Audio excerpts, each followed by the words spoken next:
Welcome to Second Take, the show that focuses on the issues behind the news. The state of the South African economy and mineral beneficiation were key discussion points at a mineral beneficiation dialogue hosted by the Department of Trade and Industry this week. Mining Weekly editor Martin Creamer tells us more.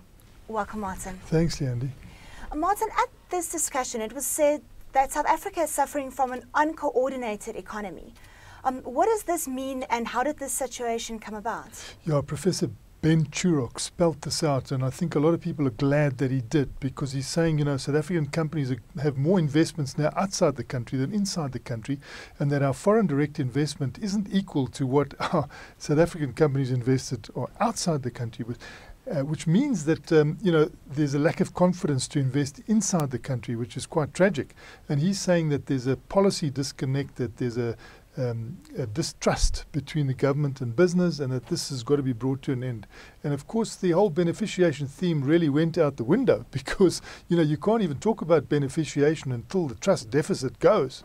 There's also the problem with lack of electricity. You can't beneficiate if you haven't got the electricity. In fact, you can't even grow the economy if you haven't got an electricity growth path. And NERSA, which is the regulatory authority with regard to electricity, they're obliged by law to come up with an electricity growth path.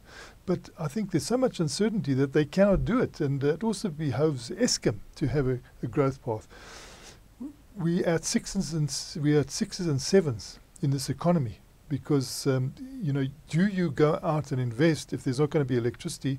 And with so many people not going out, is there going to be a surplus of electricity?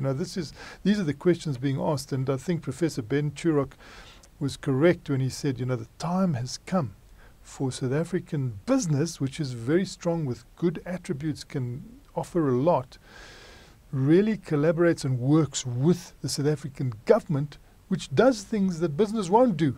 So, there's a hand-in-glove type partnership waiting there, but because of the trust deficit, the two aren't coming together, and suffering is the South African economy, which is stagnating.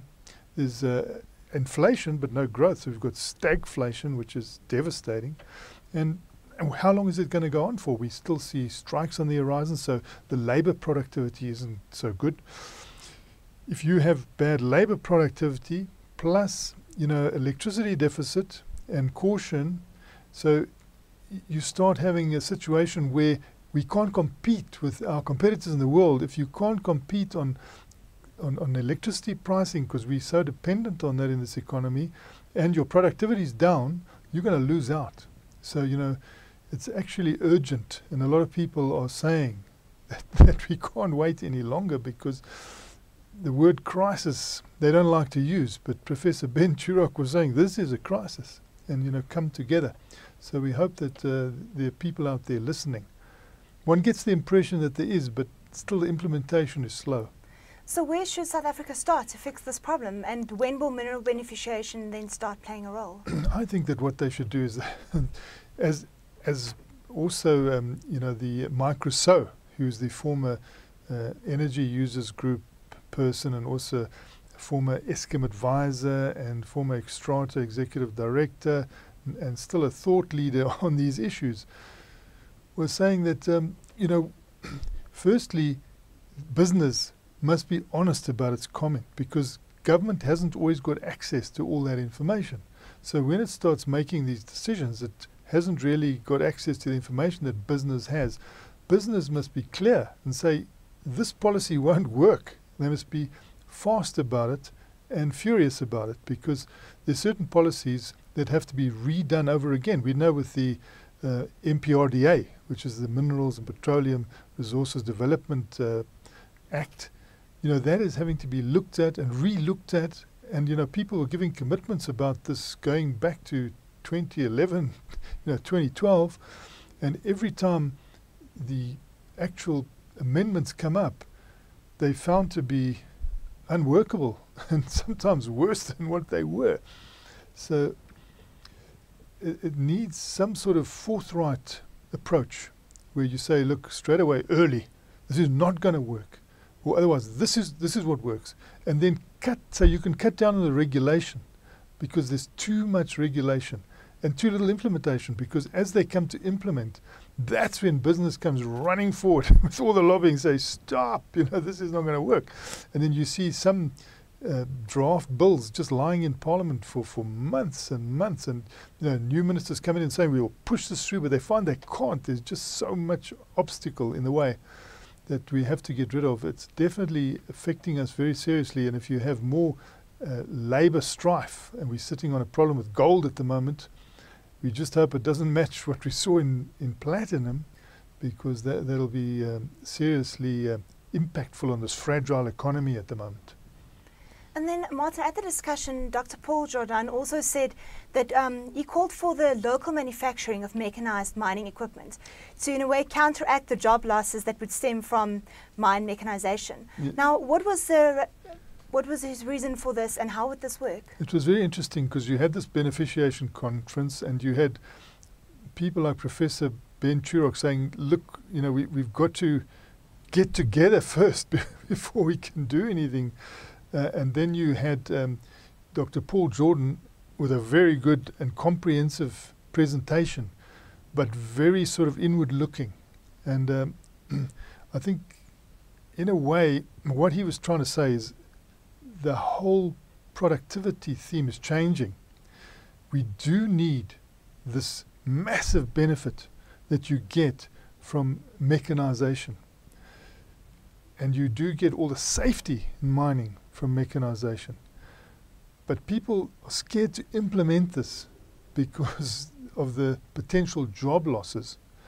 Now he's saying, the Finland example, he gives the Finland example where you can actually move to mechanization without job losses, but your jobs move from the mines to the factories.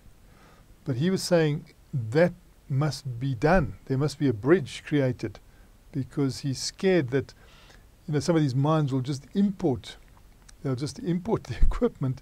There'll be no local manufacturing. In fact, he wants full-blooded local manufacturing. He wants, our original equipment manufacturers to be incentivized to take over this job of creating the equipment that's needed, because he said this is specialized equipment. You can't get it off the shelf.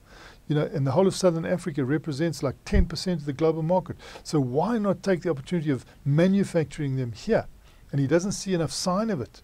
He sees the easy way out of just using the imported product. And he's saying you can retain those jobs, which is so important in the South African context. In fact, it's so important in the global context at the moment. Everybody's trying to hold on to their jobs. And he's saying in the Southern African region, you don't have off-the-shelf technology. You won't be able to just import it. It has to be tailor-made for us. So why not tailor-make it in our factories, using our OEMs? I think we could also use international OEMs, provided they've got this local content. We see it with in transport, Transnet at the moment. Those locomotives that are being made. The local content is going to 55%, and it's a nice partnership, because you can see with the Americans coming in with General Electric, they've trained up our people, and also they keep on increasing the local content, so they're aware of this need, and it's like a good partnership. Perhaps we could still do that. I'm sure something like that is bound to happen, because you have to create as many jobs as you can in South Africa, and also with the Southern African base, you can use this as a springboard into Africa. Before you know where you are, all those open cast mines in Africa, they're going to go underground. They're going to need the equipment. Even, the surface equipment we could start supplying.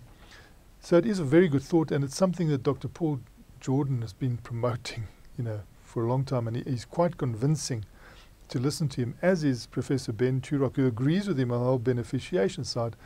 But because of the state of the South African economy, you sort of want to get back to basics before you start talking about elaboration of value add. And during the electricity discussions, that have also taken place this week in Johannesburg with the renewables and mining summit, a lot of the miners sort of said, we're scared to go into different forms of electricity, even if it means, say, the ferrochrome crowd going back to not beneficiating. They still feel they can fall back on just exporting their raw chrome ore. Now, that's not a good attitude to have, but you can see people are in survival mode at the moment, And the B word, beneficiation, is furthest from their mind. The S word is up there. How do we survive? And that's what everybody's talking about. And I think that's why Professor Ben Turok was saying, look, the way to survive is now to consolidate under a united base. Business has such power, and it can do things fast, as we've seen.